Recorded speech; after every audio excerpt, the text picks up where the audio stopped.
You have to be careful with finances in the UK because the system is not designed for social mobility upwards.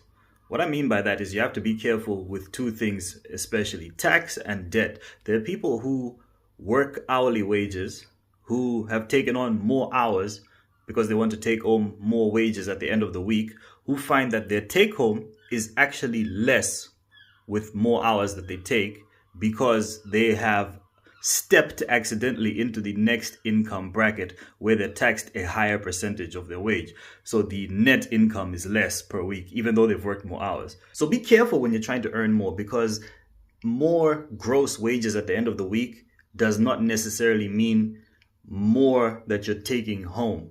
You have to take the tax brackets into account. So even if you're changing jobs, you have to aim at a higher salary or wage that's high enough to offset that increased tax. Or you could get a side hustle. And then there is debt. The financial system here is designed for you to consume and be attracted to debt. So there'll be a lot of ads and a lot of offers for credit. And because there's so many things on sale that you can consume, you'll be tempted to take credit so you can consume more things. And the way it's marketed is as if you take credit now, you can pay over the next 12 months. So the math you do in your head is I could have spent £100 on this bag, but instead I'm going to be paying £11 every month.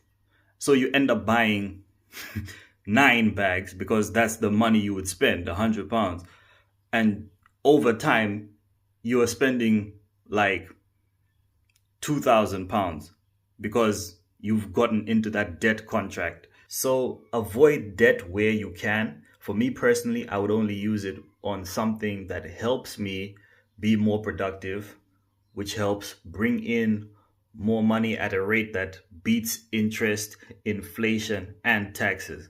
So be financially disciplined and think long term. What you really want is to save and eventually invest and diversify those investments across different continents, that being in the UK and then where you're from, back home, invest there as well.